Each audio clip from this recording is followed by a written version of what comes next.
just going to release them onto the streets, where there are multiple stories. You're talking about bail reform. You're talking about bail reform. Right. Because African Americans were disproportionately harmed when they couldn't afford bail and white people could. Let me jump in because this is running a little long. But let me just clarify. Let's remember the war on drugs started in 1971 with Richard Nixon. Republicans don't want to talk about that. He was a Republican the last time I checked. The war on drugs started June 17, 1971, when a Republican named Richard Nixon declared his war on drugs in front of Congress. So if we want to deal with that, we need to go back there and come forward. Black people have been, by and large, Democrat since the late 1960s. A recent Pew Research poll shows that only 4% of Black registered voters would vote for a Republican candidate. While Black Republicans are few, the study found they tend to be younger than Black Democrats.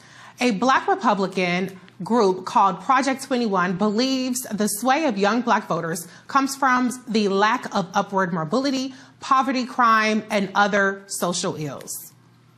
Project 21 is a network of Black leaders from across the nation and have identified 10 critical areas for reform and are offering 57 recommendations to remove barriers blocking Blacks. I don't like the word Blacks, but that's okay. Black people. Craig DeLuz, a Project 21 member and founder of Uncommon Sense Media Group, is joining us to explain their blueprint for a better deal for Black America plan. Hello, Mr. DeLuz. Welcome to the show. It's a pleasure to be here. Thank you for being here. I had a chance to look over this blueprint for a better deal for Black America, and I would be remiss if I didn't start off by saying that this is an extensive report of super anti-Black, and I would even say white supremacist talking points that are filled with completely absurd notions that want to roll back all of the racial progress that we've made in terms of civil rights and advancement. So what do you have to say for this plan and why you believe the suggestions that you've made, such as trying to ban critical race theory, get rid of all kinds of civil rights protections, is actually the right plan for Black America? Okay, well, first of all, your mischaracterization of the plan is, and as well, by the way, of Project 21, just goes to demonstrate how little you actually probably spent on it or on Project 21. First of all, Project 21 is not a Republican group. It's a group of people who conservative. We didn't say Republican. Than the left-wing paradigm. In other words, the Black community is just like every other community in that not everyone thinks alike. Right, we come from different. We have different beliefs. We have different. We have a variety of beliefs. We have a variety of positions on issues. Oftentimes, depending on what that issue is, the challenge we have, in particular, as a Black community, is monolithically we only come at it from one perspective. And we've lost, unfortunately, this is unfortunately an issue on both the right and the left. We've lost the idea of being able to talk about public policy nuance. And when we start talking about public policy nuance, we start to take a look at all of the items or perspectives from both sides and look to see which ones are going to be best for the Black community. What we've wound up with is our policymakers and our politicians only support those on the left. And so you wind up with a Democratic Party who says we don't have to do anything or address any issues of the Black community. And you wind up with a Republican Party that says, well, they're always going to vote Democrat, so we really don't have to address any issues within the Black community. I can agree with you about the Republican Party aspect, but I think that they are actually quite hostile to the Black community. They aren't just indifferent to our community. I think it's interesting because, hold on one second. Well, I didn't cut you off. 1 second. Here's the point that Hold on 1 second. I didn't cut you off, sir. I didn't cut you off, sir. Thank you. One thing I found interesting about the report is that the report talks about, or it starts that there have been failures of the Biden-Harris administration in terms of their policies. But the statistics that are outlined throughout the reports, like, for instance, statistics about homicide rate, statistics about a number of things, are 2019 and 2020. That's when President Trump was actually in office, and he had 4 years of policies to make improvements for the Black community. So how do you explain how President Biden is responsible for the failures of the Trump administration policies in 2020. Well, first of all, understand that the executive summary that was written as it came forward, you look at the put it this way, what the numbers were in 2020, which, by the way, were 2020 and 2019, the numbers have increased since then. And if you look at where those numbers, whether it's crime, whether it's poverty, where those numbers have gotten worse are in particular are in areas that are run by Democrats in major urban inner cities like San Francisco, like Oakland, like Los Angeles, like Chicago, like New York. And these are areas that have been run by Democrats, not just for a few years, but for generations. You look across the country and you look at where liberal policies are put in place, right? Crime is the highest, unemployment is the highest, economic opportunity is the lowest, quality of education is the lowest. I'm not here saying the Republicans have all the answer, the conservatives have all the answers, but here's what I know. I know the Democrats have demonstrated that they simply do not. Well, that's not true that crime is highest and a number of things that you asserted were the highest in Democratic areas. But just because you say it's not true doesn't mean it's not true. Okay, just because you say it's true doesn't mean it's true. So where we go with that? But one second. Let's talk about one of the assertions. It's a big part of this plan talks about crime. One of the most disturbing and the reason why I characterize it as racist and white supremacist notions was it specifically says in this plan that black people are more criminal, and that's why we see the kind of disparities in the way that black people are treated in the disparities. Do you believe that black people are more prone to criminal behavior? Do you agree with that assertion? You clearly did not read the report. I did read it. But what it will tell you is this, is that, and this is, by the way, this is true of every ethnicity. People who generally commit crimes against their own. In other words, the number one committer of crimes against black people are black people. And that's the same with whites. That's the same with Latinos, right? That's what that is pointing out. My question is, with all of these folks who are trying to be smart on crime by decriminalizing crime and putting criminals back on the streets, they're more worried about black criminals than they are about black crime victims. I mean, to be clear, that's a completely different point to say that there is higher interracial. Hold on. That's completely different to say that the number one perpetrators of crime against black people are black people, as opposed to saying that black people are more criminal. If we look at, for instance, I agree with you, but what you're saying the report says is not what it said. That is what it said, but that's okay if you don't want to acknowledge that, or if you don't believe that, then I'm glad that you repudiate that aspect of the report. But we do have situations like, for instance, how black people are disproportionately stopped for weed offenses, marijuana offenses, as opposed to white people when black people and white people have the same usage of drugs. One of the things that your plan calls for is for not decriminalizing marijuana. Can you explain that position? Well, first of all, I think they'd understand that overall throughout history, I mean, until recently with marijuana, there has only been one drug that has been legalized for recreational use, and that drug has been alcohol. I don't think that we do our community we don't provide them any additional benefit by legalizing the use of marijuana. What we were promised in the state of California, for example, was when we legalized marijuana that we would see an end to crime. The exact opposite has happened. What we've seen is an underground black market of marijuana and cannabis is actually taking over the market, right? In other words, people have not changed whether or not they're smoking it. What's happened is they also haven't changed where they bought it. The only difference is that they're not going to jail for possessing it.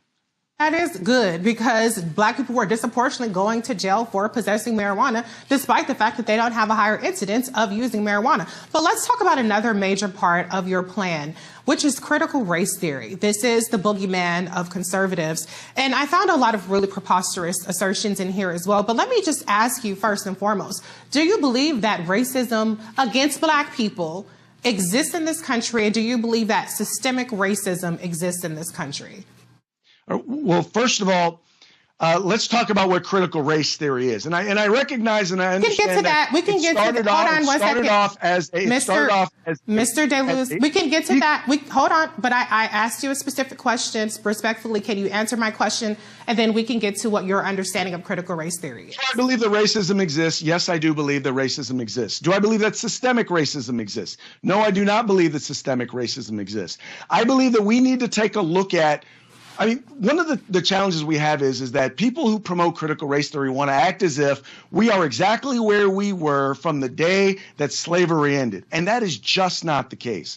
We are the freest, most educated, and most prosperous peoples of African descent in the world. Now, is everything where it should be? Are we exactly where we should be striving to be? No, we're not there yet. But what we should do is recognize where we are, recognize the success that we have had, and recognize that staying on the path where we are is exactly what's going to get us to where we need to be. But teaching policies or teaching things in school that teach students that if you're white, you are an oppressor. If you are black, you are oppressed. And the only way you can be successful is if your oppressor lets you be successful. Where they talk about things like proximity to whiteness, saying that, well, if you are successful, if you are college educated, and if you've been married to one person and have children with that one person, well, that's because of your proximity to whiteness. This sort of stuff is utter madness. And this is the sort of stuff that is not going to create racial unity. It's in fact going to create racial division. And that's exactly what it's doing. Well, first of all, we've had racial division in this country since the beginning of time. I mean, we did come here as kidnapped, enslaved people. So this whole notion that critical race theory is creating something is really absurd. And it's actually creating a lot of hysteria by all the mischaracterizations of critical race theory. It's not hysteria at all. I sit on a school board. I've sat on a school board for 18 years, and I've seen them work to try and implement this stuff. And I'm telling you right now, this stuff is divisive. And as we're trying to bring people together, you know, we've worked in our school district to try and do diversity training, to try and do what we call resiliency training, cultural competency with our staff. And it wasn't until this racist, anti-racism training started to come in that we started to have issues and divisions and concerns like this. Oh, anti-racism is the problem as opposed to racism. That's a very interesting assertion, but I'm going to bring in my panel to see if they have any questions for you, Mr. DeLuz. I'm going to start off with our professor, Mr. Michael Imhotep. Do you have any questions? Yeah, I've been going through looking at some of this, and first of all, what you're saying about critical race theory is blatantly false, and then you want to reinstate Donald Trump's divisive, combating race and sexual stereotyping executive order. That's ridiculous. But the question I have is, if we look, for instance, at the article from Yahoo News, do Republicans or Democratic states have more crime? And they talk about how 8 of the 10 states with the highest murder rates per 100,000 are Republican states and states that voted for Donald Trump. Explain to me how Republican policies for fighting crime are going to be more beneficial for African Americans than Democrats. And I'm neither Democrat nor Republican, but I sure as hell ain't stupid. And I know when people are trying to snow job our people as well. But explain that to me. And then I got a follow up to deal with marijuana, because if you study the history of why marijuana was made illegal, it largely goes back to Harry J. Ansling in 1937, who was a white supremacist who targeted African Americans and who lied in front of Congress about the effects of marijuana as well. But we can get to that later. Go ahead and answer the first question. Okay. I'll use the state of California as an example. In the early 90s, in the state of California, we passed a number of laws which actually, which were included mandatory minimums for various different crimes. We started to institute things like going after people who were involved in violent crime, people who were involved in the drug trade, and what we found was for over 20 years we saw a decrease, we saw a cut in crime, in violent crime, and in property crime. And then in the early 2010s, about the time that we got our then Attorney General Kamala Harris, came in with this idea of, well, we're going to institute policies that are smart on crime. And as a part of smart on crime, what we're going to do is we're going to take things that are crimes, major crimes, felonies, and we're going to call them misdemeanors. And then not only are we now going to then call them misdemeanors, we're going to take the people who committed those crimes, we're going to take them out of state prison, and we're going to put them into county jails. Now, as a result of that, we've seen a number of things happen. Number one, the people who went from state prison to county forced then people who were in the county jails out onto the streets. On top of that, in many cases, you had people who were in county jails, which, by the way, are built for up to a year's stay. They're not built for long term, for more than a year. So you saw people who were going into county jails that didn't have rehabilitation programs, weren't set up for long term, and weren't set up for the populations that they had. And so then they started releasing prisoners. So now let's see. We've decriminalized crime. Oh, we got rid of bail. So now that we've gotten rid of bail, when you arrest somebody for committing a crime, we're now just going to release them onto the streets, where there are multiple stories. You're talking about bail reform. You're talking about bail reform. Right. Because African Americans were disproportionately harmed when they couldn't afford bail and white people could. Let me jump in because this is running a little long. But let me just clarify. Remember, the war on drugs started in 1971 for Reecie Nixon. Republicans don't want to talk about that. He was a Republican the last time I checked. The war on drugs started June 17th, 1971, when a Republican named Reecie Nixon declared his war on drugs in front of Congress. So if we want to deal with that, we need to go back there and come forward. Go ahead.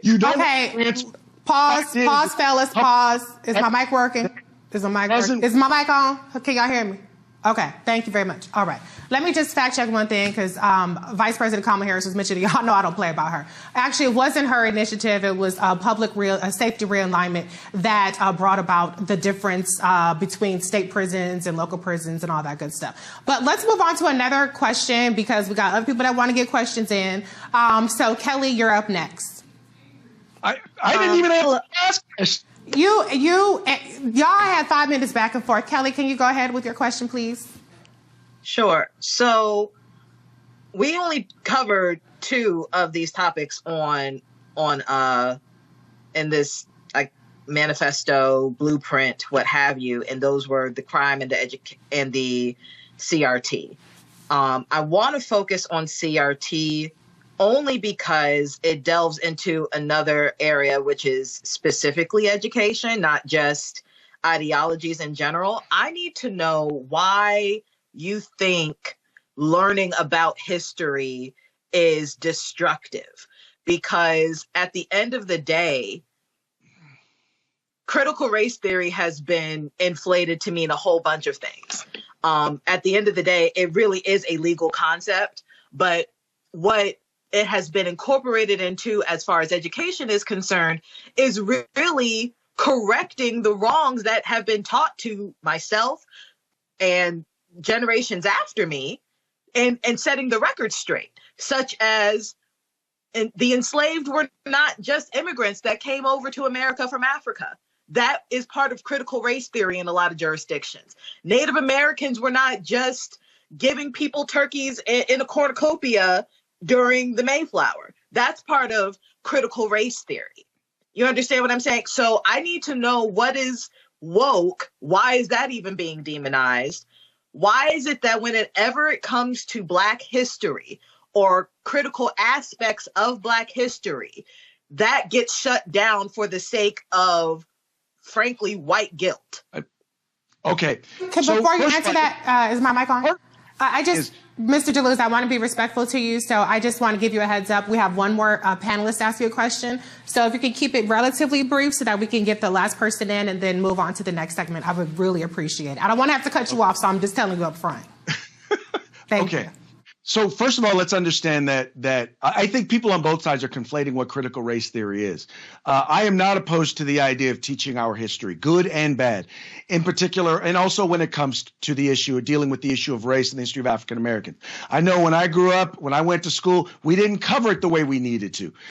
My point here is that what you're talking about, teaching and talking about the history, is not what critical race theory does, or at least it's not all that it does. And that's the problem. Is there are a lot of things. And by the way, critical race theory, at least I can only speak for California, has not been passed as a curriculum in any school district. Now, aspects of it, because it's not a curriculum, points of it have been put in place in various different places by various different instructors throughout the country. I'm just saying, my point is that those are the things that we need to be talking about and addressing. Talking about our history, not telling kids, well, if you're white, you're oppressed and you need to be ashamed of your whiteness. And that's the sort of stuff. Respectfully, sir, not one teacher on this earth has ever said that to a white baby. No one. And I am friends with plenty of teachers. I have sat on boards. No black teaper has ever told a white baby, you are the great-grandchild of my oppressor. That does not happen. There are teachers who have done that. We're going to move on to the last panelist. Thank you. Please, with your question for Mr. DeLuz. I'll let him answer her question. That's okay. I'll let him answer the question. Interrupted, but the individual who's supposed to answer the questions gets interrupted. Let's rewind, because let's fact check. I asked you to keep it relatively brief. I gave you a chance to answer it. It was a couple of minutes last I checked, but we do have another segment. We have other people holding on. I wish we could have an entire knockdown, drag-out fight about this for 2 hours. But this is a news program with other segments. So, Matt, please, with your question. I would call it news, but okay. My question is, why do you want to end consent decrees when they're based upon evidence that these are cities and municipalities that have had, disparate policing? It seems to me that if you are a supporter of the police, you should also be able to be someone who has a check on them, right? If you say we're going to hold the citizens accountable, we're going to hold the police accountable. Consent decrees are based on evidence. So why would it be part of your policy platform that you want to repeal those? I have to be honest, in particular, the section on consent decrees, I'm not particularly familiar with. I do believe in law enforcement accountability. Things like body cameras are vitally important and should be instituted for all law enforcement, in part because it not only helps keep police accountable, but in many cases, it's actually helped exonerate them or show exactly what happened in many, many cases. It's not the complete story, but it does tell part of the story. And I apologize that I don't know more about the consent decrees. Thank you, Mr. DeLuz, for acknowledging that instead of BSing your way through that segment. To be honest, you sound just slightly more reasonable than this document. And I listened to it and I was aghast at many of the assertions. But we do agree on body cameras because that has been instrumental in bringing justice to light. And to your point, if the cop is innocent, then it will show that as well. So, Mr. DeLuz, thank you so much for your time, coming into the Lion's Den and giving us your perspective on the Project 21 group. Thank you so much. All right, take care. All right. All right, folks, back to that Roland Mark Unfiltered video in just one moment. When you talk about blackness and what happens in black culture, we're about covering these things that matter to us, speaking to our issues and concerns. This is a genuine people-powered movement. There's a lot of stuff that we're not getting. You get it, and you spread the word. We wish to plead our own cause.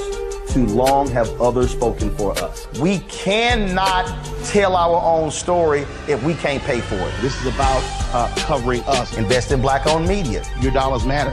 We don't have to keep asking them to cover our stuff. So please support us in what we do, folks. We want to hit 2,000 people, $50 this month, raise $100,000. We're behind 100,000, so we want to hit that. Your money makes this possible. Checks and money orders go to P.O. Box 57196, Washington, D.C. 20037-0196. The Cash App is $RM Unfiltered. PayPal is R Martin Unfiltered. Venmo is RM Unfiltered. Zelle is Roland at RolandSMartin.com. All right, so that was Reecie sitting in for Roland. Also want to check out the Project 21, their blueprint. What is it called here? Just a second. Blueprint for a Better Deal for Black America. Project 21 Black Leadership Network. Black America. Okay, that's what this census called. And now, just reading the executive summary, I knew it was BS when I started reading the executive summary. In 2020, Black overwhelmingly voted for President Joe Biden in hopes he would push policies that would address the growing and diverse needs of their community. 18 months into President Biden's term, Blacks are more than a little disappointed. Rather than the centrist pro-growth and anti-crime policies they've been promised, Blacks have found that their personal situation in large part is worse than it was before Biden became president. And racism isn't the issue. Instead, crippling government policy is the real barrier for Blacks today. Okay. Now, what they don't want, then they say over the next year, the national debate has focused far more on the interests of echo and woke warriors rather than kitchen table issues like job creation and low energy costs. 10 million jobs have been created under the Biden-Harris administration. 10 million jobs are created, 3.7% unemployment rate. The Biden administration has pushed expanding the safety net, enshrining critical race theory in the military, eco-alarmism, and abandoning American southern border. They're not abandoning. This is bullshit. That's what this is. They put a black face on bullshit. That's what they did. Blacks aren't just ignored by today's priorities. They are harmed. Inflation, crime in their neighborhoods. But, you know, now he talked about, to show you how duplicitous this is, instead of, it said, anti-crime policies rather than the centrist pro-growth anti-crime policies they've been promised. Blacks have found blah blah blah. Okay, what he doesn't say is like the George Floyd Justice and Policing Act. He doesn't say no Republicans voted for the bill in the House of Representatives, and the bill passed the House of Representatives by a vote of 220 to 212 in March of 2021. No Republicans voted for the bill. And then the Black Republican, Senator Tim Scott, blocked the bill in the Senate. See, this is why you can't slick a can of oil. You're talking to somebody who knows what happens, who knows what happened. Republicans blocked the George Floyd Justice and Policing Act. So how are you going to blame Democrats for that? Then he talks about inflation. Well, no Republicans voted for the Inflation Reduction Act, which will help Americans, which will give cost savings on energy costs, healthcare costs, things like this to fight inflation. No Republicans in the House or the Senate voted for the Inflation Reduction Act. No Republicans in the House or the Senate voted for the $1.9 trillion American Rescue Plan, which saved the American economy. Okay. Now, lastly, because I have to get out of here. Obviously, the people that wrote this nonsense,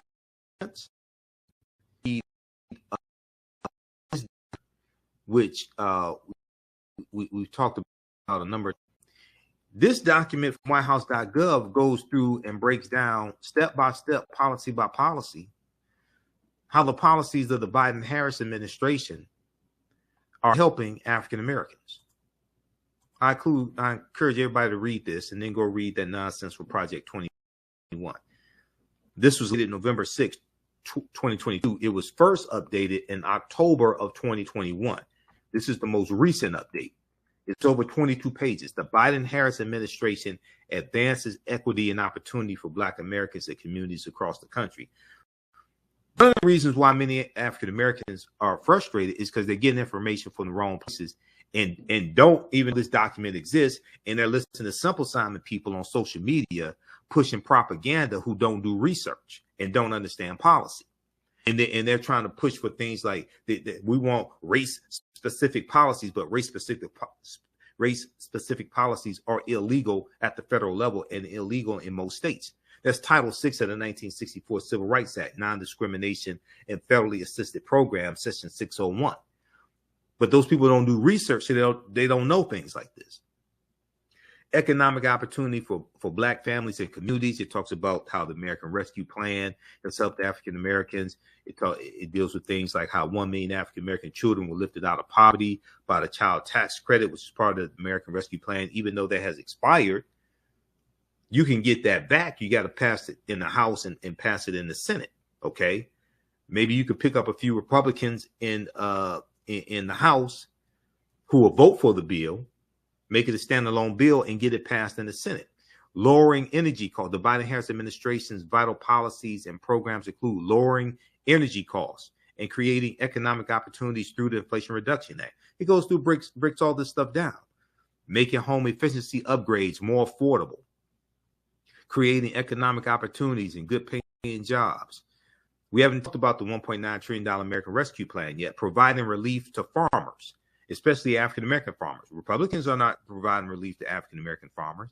If anything, you had about 11 white farmers, 11 lawsuits to block the debt forgiveness that was in the American Rescue Plan for farmers of color, including African-American farmers. Republicans are against that. Making critical investments in Black families and communities in the American Rescue Plan, historic expansion of the child tax credit, cutting child poverty to record lows for Black children. Okay. Supporting child care providers and reducing child care costs for Black families. The American Rescue Plan tripled the earned income tax credit for 17 million workers without dependent children. Helping Black Americans stay in homes. There was $25 billion in rental assistance that people stay in their homes. Black Americans were the largest group that received this help, representing more than 40% of aid recipients. This is stuff Republicans don't want to deal with. And people like Craig DeLuz, they don't want to talk about this. They're not going to tell you about this document. Who has showed you this document? Who has told you about this besides me and the African History Network? Go read this. The Biden-Harris administration advances equity and opportunity for Black Americans and communities across the country. This is why when I was reading the executive summary of Project 21, I knew it was garbage. I knew it was nonsense. And that was before Craig even came on the show, and then he came on the show, and then I was right. It's a bunch of nonsense. Okay.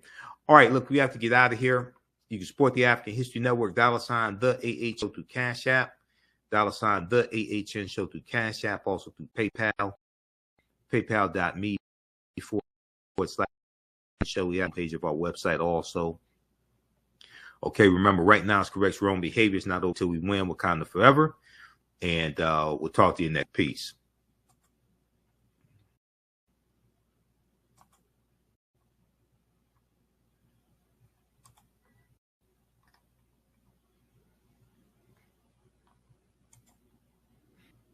Be sure to visit our website, theafricanhistorynetwork.com, theafricanhistorynetwork.com, and register for our 12-week online course, Ancient Kemet, the Moors, and the Ma'afa, Understanding the Transatlantic Slave Trade, what they didn't teach you in school. So when you go to our website, you'll scroll down, you'll see the information for my radio show, the African History Network show, and you'll see our social media platforms as well. And also, we have our Cash App and PayPal information there also. So you can support the African History Network.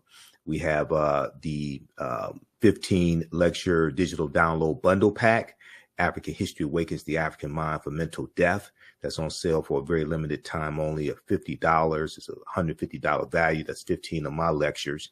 And then we have the digital download of my latest lecture I did November 19th. Dealing with the new Black Panther movie, Black Panther Wakanda Forever, Analysis, African and Mesoamerican Culture, a Shared History. That's on sale, $10. And we also have the information dealing with our 12-week online class, Ancient Kemet, the Moors, and the Ma'afa, Understanding the Transatlantic Slave Trade, what they didn't teach you in school. So we deal with thousands of years of history and what leads up to the transatlantic slave trade taking place. We do this class on Wednesdays, 7 p.m. to 9 p.m. Eastern Standard Time. Our next class is Wednesday, December 14th, 2022. The class is regularly $130, is on sale $60. So we do the class live. All the sessions are archived and recorded, so you can go back and watch it anytime. So a year from now, 2 years from now, you can go back and watch the entire class. Click right here for to register here. You can use your debit card, credit card, or PayPal. And I do a PowerPoint presentation. We have book references, articles, video clips, and we go through and look at this history chronologically. You can also use this with your children as well. I would say the information is PG-13, so it's not overly graphic. I don't do a lot of cursing or things like that, okay? And then on Tuesdays, I teach from the Civil War to the Civil Rights Movement and Black Power, 1865 to 1968. Okay, our next class is Tuesday, December 13th, 7 p.m. to 9 p.m. Eastern Standard Time. Same format for this class as well. And it's on sale $60, regularly $130. And we start in the year 1800, looking at the 1800 census. And then we look at the Louisiana Purchase and the Haitian Revolution, because those two events are related. And we go through and look at history chronologically leading up to the Civil War, which starts April 12, 1861. We look at what leads to the Civil War taking place. We look at things like the Mexican-American War and the Missouri Compromise of 1820. We deal with the Treaty of Guadalupe Hidalgo of 1848. We look at the Kansas-Nebraska Act of 1854. And we go through a look at history chronologically that leads up to the Civil War taking place. Then we look at the Civil War, the Reconstruction era, the Compromise of 1877, which ends Reconstruction. We look at the Jim Crow era, Great Migration, which is 1915 to 1970, World War I, World War II, Civil Rights Movement, and Black Power movement, okay? To better understand what happened after slavery ended, to understand how we got to where we are today, to understand where we need to go from here. Okay, so that's from the Civil War to the Civil Rights Movement and Black Power, 1865 to 1968. I teach this class on Tuesdays, 7 p.m. to 9 p.m. Eastern Standard Time, so you can join us in our next class. And we also have both classes in a bundle pack, okay? So you get both classes for $100. It's a fantastic value. It makes a great gift, whether you celebrate Christmas or Kwanzaa. This is a over $260 value for only $100. Click right here for register here. And if you've taken any of my online classes in the past, email me at ahnshow@theafricanhistorynetwork.com, ahnshow@theafricanhistorynetwork.com, and you get a 50% discount. Or just click on Contact the African History Network, and right at the top of the page on the menu, and you can email us right through the website. Okay. All right. So once again, we do the sessions live, all the sessions recorded. So a year from now, 2 years from now, you can go back and watch the entire class. And as soon as you register, you can watch last week's class and the previous sessions. All right. So be sure to register for this class, and we'll see you in our next class. And we do the sessions live. We have a live text chat in the class. You can see me, I can't see you. So it's not like a Zoom meeting at work or anything like that. Okay. And then if you have questions after class,